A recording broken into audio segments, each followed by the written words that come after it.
Após 30 anos da franquia de filmes Mad Max, a obra Estrada da Fúria veio para reviver não só um personagem, como inserir a história de uma forte mulher. Esta, mesmo não tendo protagonismo voltado para si, possui um grande papel na trama, o que é de certa forma revolucionário para filmes de estrada e ação, porque quando o roteiro entrega uma missão perigosa e desafiadora a ela, está enfatizando sua capacidade e representatividade. Passado em um deserto apocalíptico, onde a água e o combustível são dois líquidos preciosos, o filme nos apresenta uma sociedade dividida por aqueles indivíduos que passam sede e outros que estão em uma posição de poder porque obtêm esses fluidos de valor. Immortan Joe é o líder supremo daquela região, e como possui algo que muitos almejam, ele tem, de certa forma, uma grande influência que o leva não só a ser o tirano desses miseráveis, como também um alvo de conflito. Por esse motivo, o vilão pretende ter vários filhos, para que possam servir como soldados, tanto que são chamados de Warlords, traduzido como Senhores de Guerra. Depositando sua confiança em Furiosa, ele a entrega a missão de buscar combustíveis e armamentos em suas mãos. Por isso mesmo, ela é referida pelos demais como Imperatriz. Num contexto em que a mulher é desvalorizada e vista como objeto de procriação, a personagem muda sua rota com o intuito de tentar fugir e levar as outras mulheres para longe desse ambiente.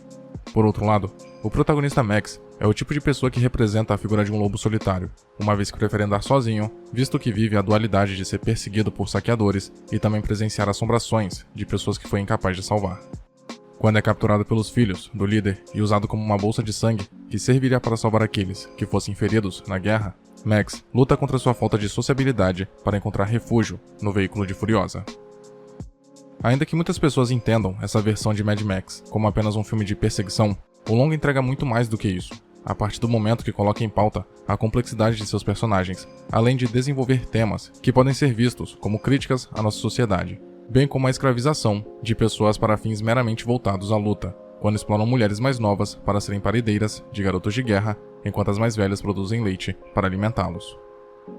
Ainda cabe mencionar que os jovens guerreiros estão mentalmente e fisicamente alienados e dispostos a fazer de tudo para o tirano que prometeu que a lealdade será recompensada com uma vida prestigiada em Valhalla.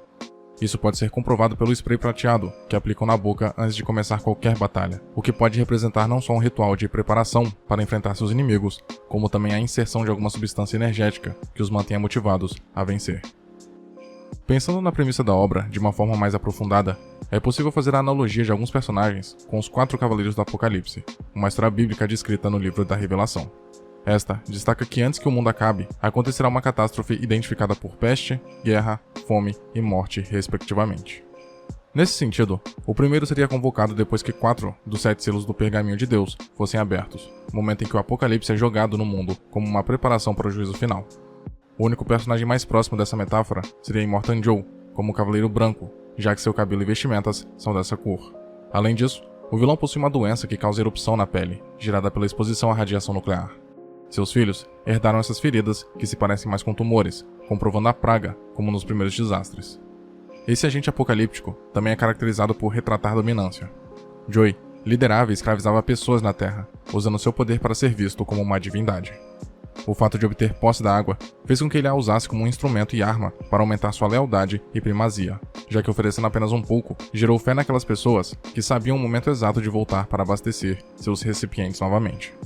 Em seguida, a guerra é simbolizada pelo personagem chamado de Fazendeiro das Armas. Sua aparência por si só faz jus ao seu nome, uma vez que é uma pessoa obcecada por armas de fogo e contém partes delas estendidas pelo seu corpo, como balas na cabeça e nos dentes. Na lenda, é referido como Cavaleiro Vermelho, o que é coerente aos desejos do personagem, pensando no derramamento de sangue como parte das suas atitudes. Na cena em que a máquina de guerra atola na lama com Furiosa, Max e as outras mulheres, o Fazendeiro das Armas se dispõe a procurar por eles e faz isso atirando descontroladamente para qualquer direção, além de ter retirado munição de sua boca para colocar na pistola que utilizaria para matar a Imperatriz. Como o terceiro cavaleiro, a fome, está o People Eater, que literalmente significa comedor de pessoas. Ele possui a fisionomia volumosa, que está relacionada à fartura, e usa trajes pretos, que seria a cor de seu cavalo. Antes de se juntar a Immortan Joe, ele era banqueiro. Nesse sentido, sua feição faminta é emblemática para a gula e riqueza, mesmo que em seu redor haja pessoas com nível de fome e pobreza extrema, restando a elas apenas se alimentar de insetos ou répteis mutantes do deserto. O que é mostrado na abertura do longa, quando Max faz um monólogo e atrás dele aparece uma espécie de lagarto com 2 cabeças, que logo é morto e engolido pelo protagonista. Por fim, o último cavaleiro é o próprio Mad Max, que traz consigo a morte. Após ter presenciado o falecimento de sua família, que faz parte das sequências de filmes anteriores, o personagem constantemente vê esses fantasmas, que na obra é apresentado apenas por uma garotinha.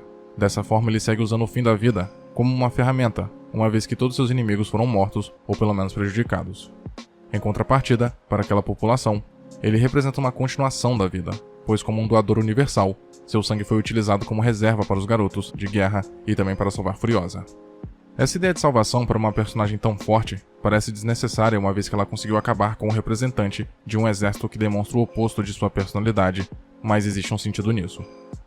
Antes, cabe ressaltar que Immortan Joe só era realmente um líder porque manteve uma aparência assustadora e dominava as pessoas a partir do medo. De resto, ele era um homem com idade avançada, fraco e doente, que quando colocava sua máscara, estava pronto para gritar ordens e ser aclamado.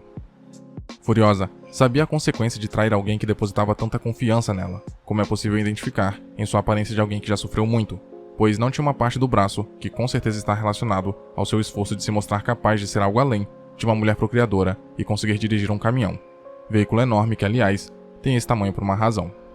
Assim como os demais automóveis, suas características estão relacionadas aos motoristas e suas relações de poder, como o carro de Immortan Joe, por exemplo, que possui grandes e largos pneus que representam a força para esmagar objetos. Ainda assim, para Furiosa, o objetivo de conseguir redenção era maior do que tudo, afinal ela não queria ser uma fugitiva para sempre. Seu desejo era chegar ao Vale Verde, o lugar em que nasceu e que é aparentemente liderado por mulheres, em busca de salvar as jovens submetidas à prisão de seus corpos, e também salvar a si mesma. Falando em objetivos, Nux foi o único dos jovens de guerra que conseguiu se desprender do culto ao opressor, mas isso só foi possível depois de presenciar a morte de uma jovem grávida, que mesmo carregando um bebê de Immortan Joe, este nem sequer demonstrou tristeza.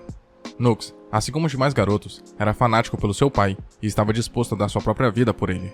Porém, ao libertar sua mente, no sentido de enxergar as coisas ruins que ele fazia, o personagem passa por um arco de redenção ao ajudar a caravana de Furiosa.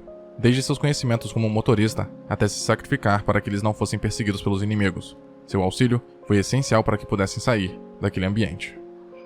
Após a frustração de encontrar o lugar que sempre quis retornar desde que foi retirada quando criança, Furiosa fica sem outra escolha a não ser voltar à cidadela, o único local com água e plantações.